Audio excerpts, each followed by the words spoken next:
ଛଅଥର ବିଧାୟିକା ଯେ ପ୍ରମିଳା ମଲ୍ଲିକ ଦୁଇଟି ପଞ୍ଚାୟତ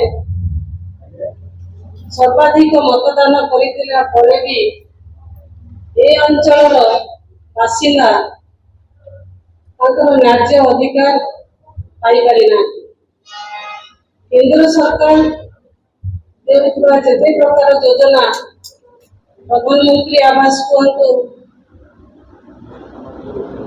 ପାନୀୟ ଜଳ କୁହନ୍ତୁ, ସ୍ୱଚ୍ଛ ଭାରତ ମିଶନରେ ଆସିଥିବା ପାଇଖାନା କଥା କୁହନ୍ତୁ, ସଭା ଶେଷରେ ରାସନ କଥା କୁହନ୍ତୁ, ଯୋଗ୍ୟ ଲୋକ ବହୁତ ଯୋଗ୍ୟ ଲୋକ ବାଦ ପଡ଼ିଛନ୍ତି। ଆଉ କୋଉମାନେ ଏଠି ହାତେଇଛନ୍ତି? ଯୋଉମାନେ ପ୍ରମିଳା ମଲ୍ଲିକଙ୍କର ପାଖ ଲୋକ, ସେଇମାନେ ହିଁ ଏକରୁ ଅଧିକ ନେଇଛନ୍ତି। ତେଣୁ ଏଠି ମୋର କହିବାର କଥା ଯେ ଆଜି ଆମେ ପ୍ରେସ୍ ମାଧ୍ୟମରେ ବାର୍ତ୍ତା ଦେବାକୁ ଚାହୁଁଛୁ ଯେ ଯେଉଁ ସ୍ତରରେ ଏଠି ଦୁର୍ନୀତି ହେଇଛି ତାକୁ ଠିକ ଭାବରେ ନ କଲେ ଆମେ ଆଗାମୀ ଦିନରେ ନିଶ୍ଚିତ ଭାବରେ ଏହାର ପର୍ଦ୍ଦାଫାଶ କରିବୁ, ଆରଟିଆଇରେ ମାଗିବୁ, ଆଉ ବିଭିନ୍ନ ସେଇ ଅଧିକାରୀ ମାନଙ୍କ ପାଖକୁ ଯାଇକି ଏହାର ତଦନ୍ତ କରେଇକି ଭିଜିଲାନ୍ସ ଦ୍ୱାରା ତଦନ୍ତ କରେଇବୁ, ଆଉ ନିଶ୍ଚିତ ଭାବରେ ସାଧାରଣ ଲୋକଙ୍କୁ ନ୍ୟାୟ ଦେବୁ। ମୁଁ ଏଇଠି କହି ରଖିବାକୁ ଚାହେଁ ଯେ ଶହୀଦପୁରରେ ଗୋଟେ ପ୍ରକଳ୍ପ ଅଛି, ବହୁମୁଖୀ ଗୋଷ୍ଠୀ ସାଂସ୍କୃତିକ କେନ୍ଦ୍ର, 15ତମ ରାଜ୍ୟ ଅର୍ଥ କମିଶନର ବିନା ଟେଣ୍ଡରରେ 17 ଲକ୍ଷ ଟଙ୍କା, ଯାହା ବିନା ଟେଣ୍ଡରରେ ବିନା ପଲିସଭାରେ ବିଜେଡି ଦଳର ଯାଜପୁର ଜିଲ୍ଲା ଛାତ୍ର ସଭାପତି ଜାଭେଦ ଇକବାଲ ଖାନଙ୍କୁ କାର୍ଯ୍ୟାଦେଶ 2018 ପ୍ରଦାନ କରାଯାଇଥିଲା, ଯାହାର ଖାତା ନମ୍ବର 2427, ପ୍ଲଟ ନମ୍ବର 878 ଓ 879ରେ ନିର୍ମାଣ କରିବା ପାଇଁ ଦିଆଯାଇଥିଲା। ଉକ୍ତ କାର୍ଯ୍ୟକୁ ପୂର୍ଣ୍ଣାଙ୍ଗ କରିବା ପାଇଁ ବିଞ୍ଜାରପୁର ବିଧାୟିକା ତାଙ୍କ ହାତ ପାଣ୍ଠିରୁ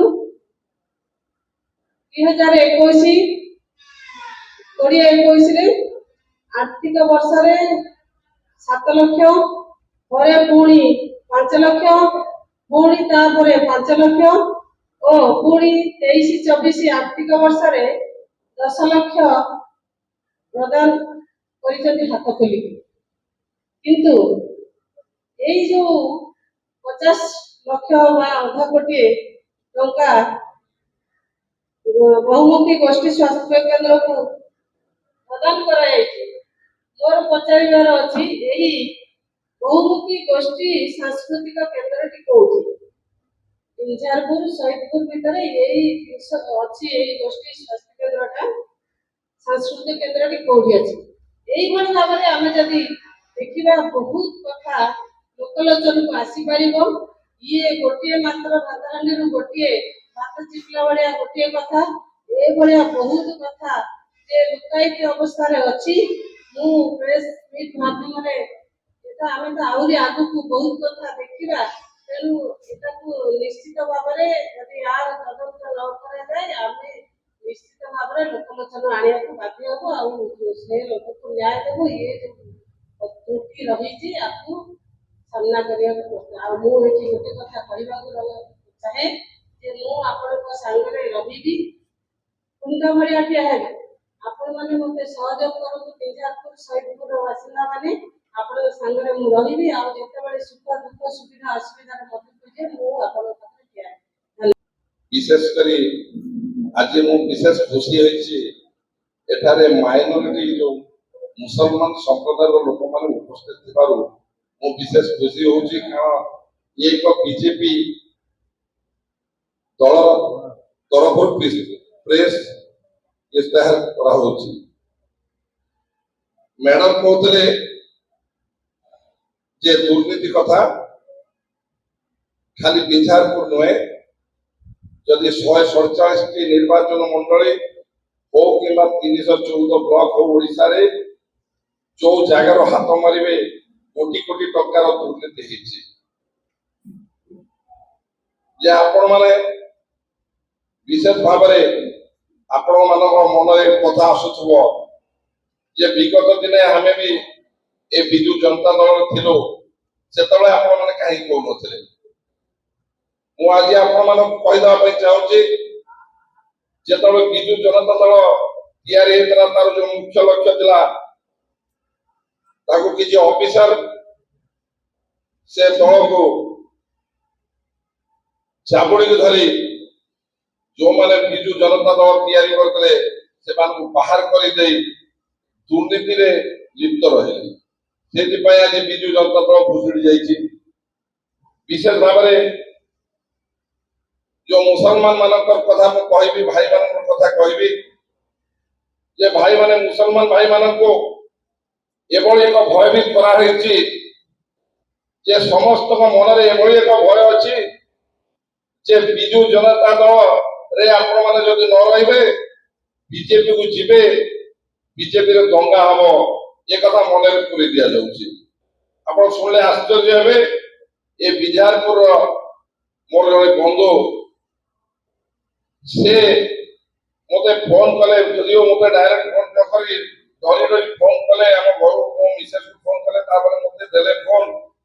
ସେ ମତେ ପଚାରୁଛନ୍ତି ଯେ ସୁଭଦ୍ରା ଯୋଜନା ଯୋଉ ମାନ୍ୟବର ମୁଖ୍ୟମନ୍ତ୍ରୀ ଯାହାକୁ ଏବେ 17 ତାରିଖ ଦିନ ଦେବେ ବୋଲି ଘୋଷଣା କରିଛନ୍ତି, ସେଥିରେ ଯୋଉ ଡକୁମେଣ୍ଟସ ମଗା ହଉଛି ସେ ଡକୁମେଣ୍ଟସ ଦେଲେ ପରେ ଆମକୁ ଭାରତରୁ ପାକିସ୍ତାନ ବିଦା କରିଦିଆଯିବ।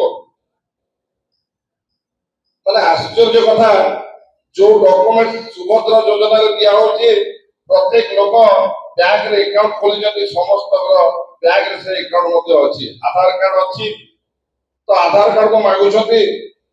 ମାନେ ଲୋକମାନଙ୍କୁ କେତେ ଭୟଭୀତ କରାଇ ଦିଆଯାଉଛି। ଆଉ ବିଶେଷ ଭାବରେ ଦୁର୍ନୀତି କଥା ମୁଁ କହିବି ନାହିଁ। ବିଜାରପୁର ନିର୍ବାଚନ ମଣ୍ଡଳୀର ଜଣେ ଅଫିସରଙ୍କ ମାନଙ୍କ ପାଖରୁ ମୁଁ ଶୁଣିଥିଲି, ଆପଣଙ୍କର ଯେ ପ୍ରିୟ ନେତା ଏଠି ବସିଛନ୍ତି, ସେ ବିଜାରପୁର କେତେ ଗୁଡିଏ ପଞ୍ଚାୟତ ଜରି, ବାଙ୍ଗରା, ଫତେପୁର এইଭଳି ଭାବରେ 4-5ଟି ପଞ୍ଚାୟତର ଗୋଟେ ଲିଖିତ ଦେଇଥିଲେ ଯେ ଯାହାକୁ ଇନକ୍ୱାରି କରାଯାଉ MGNRGS ଉପରେ। ଜଣେ ଅଫିସର ଆସିଥିଲେ ଇନକ୍ୱାରି କରିବା ପାଇଁ, ସେ କହିଲେ କାଲି ବାବୁ ମୁଁ ଯାଇଥିଲି ବିଞ୍ଜାରପୁର ଜରି, ମତେ ଜରି ଆସିଥିଲେ କି ବାଙ୍ଗରା ଏମିତି କଣ ପଞ୍ଚାୟତ ଆସିଥିଲେ ଇନକ୍ୱାରି କରିବା ପାଇଁ, ତାର ପିଓ 3 ଅଫିସର ମଧ୍ୟ ସସ୍ପେଣ୍ଡ ହେଇଛନ୍ତି। କହିଲେ ଯଦି ଆମେ ଇନକ୍ୱାରି କରିଥାନ୍ତୁ ବିଜାରପୁର ଯେତେ ଗୁଡିଏ ପଞ୍ଚାୟତ ଅଛି ସମସ୍ତଙ୍କର ସେଇ ଆଉ ତାଙ୍କର ପିଓକୁ ସମସ୍ତେ ସସ୍ପେଣ୍ଡ ହେଇଥାନ୍ତେ। ଏଣୁ ତାକୁ ବନ୍ଦ କରିଦିଆଗଲା। ଯେ ଯୋଉ ଅନୁଭବ କରନ୍ତୁ ଦୁର୍ନୀତି କିଭଳି ଭାବରେ ଚରମ ସୀମାରେ ପହଞ୍ଚିଛି ଏଠି। ନିର୍ଦ୍ଦିଷ୍ଟ ଭାବରେ ସୈଦପୁର ପଞ୍ଚାୟତର ଗୋଟିଏ ମେଗା ରିକ୍ରିଏସନ୍ ସେଣ୍ଟର ବା ଏ ଯେଉଁ କମ୍ୟୁନିଟି ସେଣ୍ଟର ଉଦାହରଣ ଦେଇକି ଆମ ବିଞ୍ଜାରପୁର ନେତ୍ରୀ ବବିତା ମଲ୍ଲିକ ଗୋଟେ ଅଭିଯୋଗ ଆଣିଛନ୍ତି, ଯାହା 39 ଲକ୍ଷ ଟଙ୍କା କାଗଜପତ୍ରରେ ବ୍ୟୟବରାଦ ଦେଖା ଯାଉଥିଲେ ମଧ୍ୟ ପ୍ରକୃତରେ ସେମିତି ସେ ମୌଜାରେ ସେ ଜାଗାରେ ସେମିତି କିଛି ପ୍ରକଳ୍ପ ହେଇନାହିଁ। ଆପଣମାନେ ମଧ୍ୟ ତାକୁ ଜାଣିଥିବେ ବା ଭେରିଫିକେସନ୍ କଲେ ମଧ୍ୟ ଏହାର ସତ୍ୟାସତ୍ୟ ଜାଣିପାରିବେ।